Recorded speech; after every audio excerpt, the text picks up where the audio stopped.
Morales, Cejudo. They walk out. They start fighting. Everything's cool in the gang. Morales is finding his range. Okay, Marlon is finding his range. And by that, don't forget, he's in there with an Olympic champion wrestler. So he's keeping that distance with Henry. He's mainly landing kicks. He's not even within punching range. He's got Henry so far controlled on the range that all he can land is kicks, but boy, he's landing a lot of them. Round in, Henry loses. Henry comes back in the next round. And somewhere in the round, he kind of changed his stance, and then he threw a cross.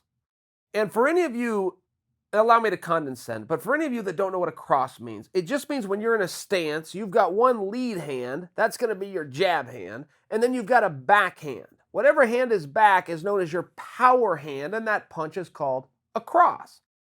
The reason I bring that up and I condescend, just for anybody that may not know that, is for obvious reasons. You don't lead with your cross. It takes too long. Your cross is further back. That's the very first thing I said about the hand that's going to be called the power hand or be called the cross. It's the one that's further back. You would never throw it first. It's just not going to land.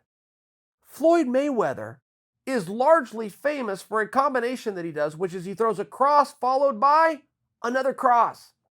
It just doesn't happen. It doesn't happen because it can't really happen. Floyd gets away with it because he's so quick. He gets away with throwing that backhand and following up with another backhand, 2 in a row, with nothing in between. No disguise, no distraction, no hook, no jab, boom, boom. Henry does that. It lands. Okay, great. So Henry throws another one. No jab, no kick, no knee, no fake of a takedown. It lands. Whoa, he just did the Floyd Mayweather. Henry throws a third one. Whoa, Henry just outdid Floyd Mayweather. Henry throws a fourth one, and a fifth one, and ultimately a sixth. 6 lead power hands in a row. They all find the target. Now, guys, there's a rule in fighting, an absolute rule. If you do something and it works, do it again. With the theory and the philosophy behind that an opponent cannot make the adjustments on the fly. An opponent who is not armed with the technique to defend something without going to the practice room, sitting down with his coaches, learning the technique, drilling it for X amount of time, and then coming back to competition. He simply has no ability to change. So if something works once, do it again. If it works again, do it a third time. That's what Henry did. It's a very basic rule. Henry did it 6 times in a row. In the history of my career of following fighting, I have never seen somebody land 6 crosses in a row. Change the fight. Now, Marlon was one tough son of a bitch, I must say. I mean, Marlon's stock for me went up. And many people expected him to beat Henry. His stock for me went up. And even if you fast forward into the final moments of this fight, which came in the following round, Marlon never let up. And it was very clear, energy-wise, Henry had more of it. It was very clear power shots were going towards Henry. Marlon never stumbled. He never went down. And he never gave up.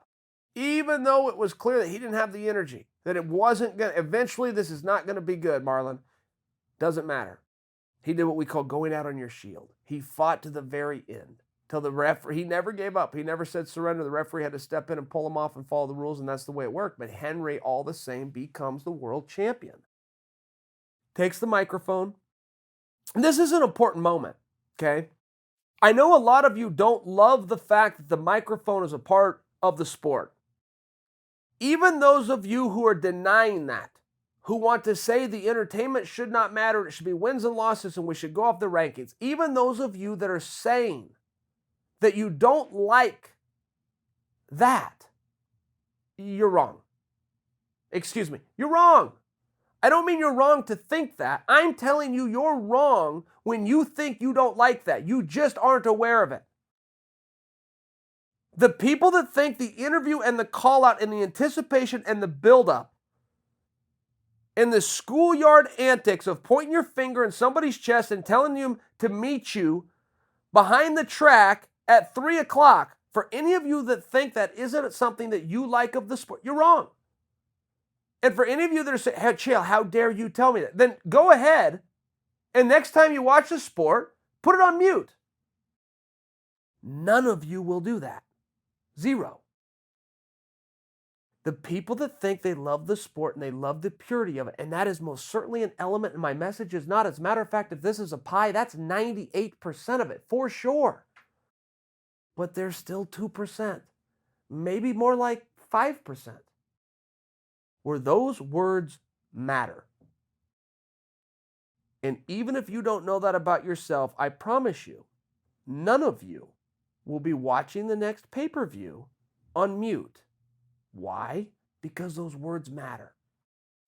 Now, Henry takes the microphone. He calls himself the greatest combat athlete of all time, and he lays out his argument. He's the Olympic champion. He's the world champion at 125 pounds. He's the world champion at 135 pounds. Listen, when Henry started this routine back in Brooklyn, New York on January 19th after he stopped TJ Dillashaw, it was a little bit of a roll your eye, he just jumped the shark moment. Why I am not willing to sign off quite yet, and I'm not telling you guys to sign off quite yet. There is nothing about that statement by Henry Cejudo of, hey, I'm the greatest combat athlete of all time. There's nothing about that statement that can now be teased. There's nothing about that statement that he does not have the absolute right to make. Things have now changed.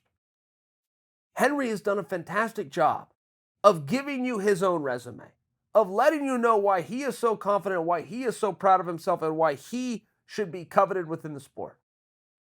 Henry's missed one thing. And it's one thing I think you guys need to know. When Henry won the Olympic championship, it was not at 125 pounds. And it was not at 135 pounds. It was at yet a different weight class. He won the Olympic freestyle championship at 121 pounds. That is extremely relevant to Henry's argument that he is the pound for pound great. He's covered not only 2 sports, not only 2 weight classes, he's actually covered 2 sports in 3 weight classes. So when Henry then wants to come out and talk about guys like Frankie Edgar or Max Holloway, 145 pounders, the next division up, when he's been doing that up until this moment, I agree with you. Yes, it is cringeworthy. Yes, it is silly. Yes, it does not work. It now is no longer cringeworthy. And it is now no longer silly. That's just a reality. He's shown he can do it. He just covered the spread. Most people believe twice. I'm here to tell you, actually, he's covered the spread 3 times. 21, 25, 35. If he wants to say he wants to go to 145, we can sit and have a debate about how he would do with Frankie. We can have a debate about how he would do with Max. We cannot have a debate that he could not be competitive or does not deserve to be trusted with his own confidence and his own statement that, hey, that's not too big and I can do it. Put me in, coach. And I realize to you guys that that has changed. That is not the case. Look, my loyal listeners, and I appreciate every one of you. I used to burn the house down over here about Henry Cejudo. He used to drive me crazy. And Henry never understood where I was coming from. He said, Chael, what are you doing? You're a fellow wrestler. You're stabbing me in the back. You're burying me over there. He unfollows me on Twitter as his way to show me that he does not appreciate. Henry had it wrong all the time. I was coming at Henry and I was big brothering him and I was bonking him over the head and I was giving him bumps because I did care, because I did follow his career, because I was such a fan, because I saw what I knew other people would see and I knew what Henry could achieve. And I knew he was not going to like the outcome of this career unless he understood it's important to speak up. Schoolyard antics of putting your finger in somebody's chest and forcing them to either step to you or back down are still a very real part of this business. Perception and reality get blurred in this business. So when I watch Henry come out and say these things that people are all saying are cringeworthy and then proves them right, he showed a courage, much like Babe Ruth walking onto the mound and telling you where he was going to put the ball. When Babe Ruth struck out, he looked like a fool. And when he put the ball there, he became a legend. But it takes a courage to call that shot ahead of time. I encouraged Henry to do it. Whether I have anything to do with the fact that he did do it or not, only Henry would know. But this is something that he is now doing right.